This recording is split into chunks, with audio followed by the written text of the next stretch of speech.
নমস্কার বন্ধুরা, আমার চ্যানেলের পক্ষ থেকে সবাইকে জানাই স্বাগত। আজকের আমি যে রেসিপিটি বানাবো সেটা হলো কুমড়ো ফুলের কোপ্তা কারি। খুবই সহজ আর খুবই লোভনীয় একটি রেসিপি। এটি গ্রাম বাংলার একটি জনপ্রিয় রেসিপি।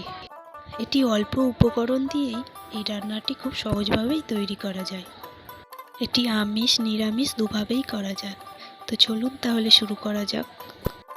তো প্রথমে আমি ফুলগুলোকে ভালো করে কেটে পরিষ্কার করে জলে ভালো করে ধুয়ে নেব, 2-3 বার ভালো করে ধুয়ে নেব। তারপরে সেগুলিকে একটু ছোট ছোট টুকরো টুকরো করে কুচিয়ে নিতে হবে। তো আমি আজকে নিরামিষ প্রসেসে কুমড়ো ফুলের কোপ্তা কারি রেসিপিটি আপনাদেরকে করে দেখাবো। তো আমার সমস্ত ফুলগুলো কোচানো হয়ে গেছে। এবার এগুলোকে আমি একটা পাত্রের মধ্যে তুলে রেখে দেব।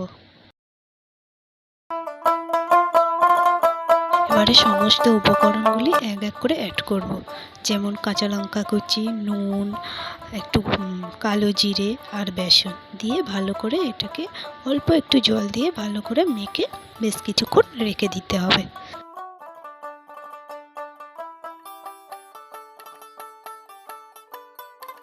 আবারও একটু খাবার সোডা অ্যাড করে ওটিকে ভালো করে আবারও মিশিয়ে নিয়ে বেশ কিছুক্ষণ রেখে দিতে হবে। ভালো করে মেশানো হয়ে গেছে।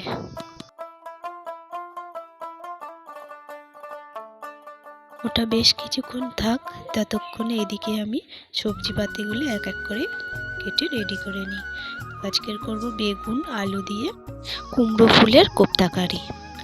আর সবজিগুলো যেমন বেগুন আলু একই রকম সাইজের কেটে নিতে হবে, তবে দেখতে ভালো লাগবে। খুব ভালো হয় রেসিপিটি। এটি সহজ একটি নিরামিষ পদ। আর আমার রেসিপিগুলো যদি আপনাদের ভালো লেগে থাকে তাহলে অবশ্যই লাইক, কমেন্ট ও শেয়ার করে দেবেন।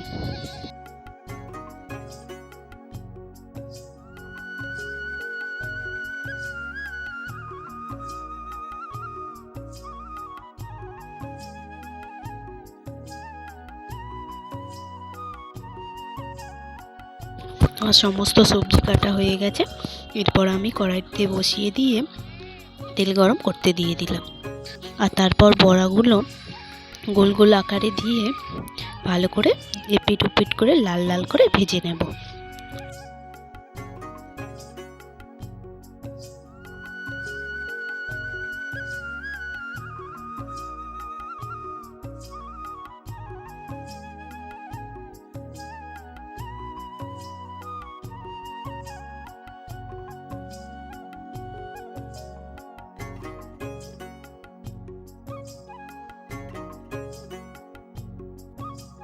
বড়াগুলো লাল লাল করে ভাজা হয়ে গেছে। এবার ওগুলিকে একটা পাত্রে তুলে নেব। এইভাবে সমস্ত বড়াগুলো ভেজে নেব।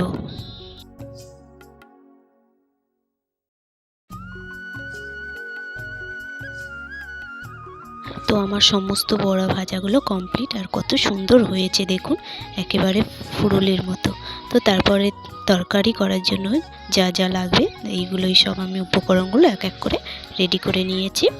তারপর আমি ওই তেলেই, যে তেলটা বেশি হয়েছিল ওই তেলের মধ্যেই প্রথমে আমি শুকনো লঙ্কা, গোটা জিরে আর গোটা গরম মশলা ফোড়ন দিয়ে দিলাম।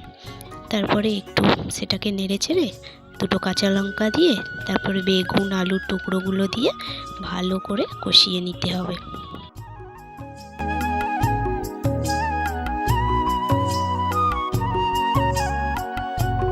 তো ভালো করে কষিয়ে নিয়েছি।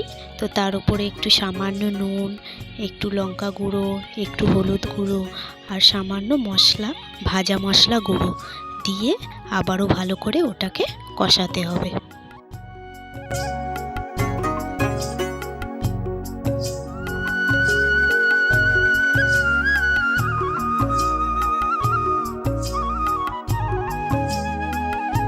তো কষানো হয়ে গেছে। এবার একটু জল দিয়ে ওটাকে ভালো করে সেদ্ধ করে নেব।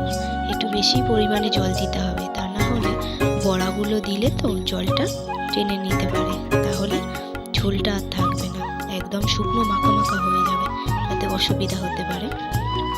আর কেউ যদি মনে করেন যে শুকনো শুকনোই থাকলে ভালো হয়, তাহলে অল্প জল দিলেই হবে। তো আমি এখানে গ্রেভি মতো করব, বেশি ঝোল ঝোল করব না, তো তাই অল্পই জল দিয়েছি। আর এই ভিডিওগুলো যদি ভালো লেগে থাকে তাহলে অবশ্যই সাবস্ক্রাইব করে দেবেন, তাহলে পরবর্তী ভিডিওগুলি আপনাদের কাছে প্রথমেই পৌঁছে যাবে।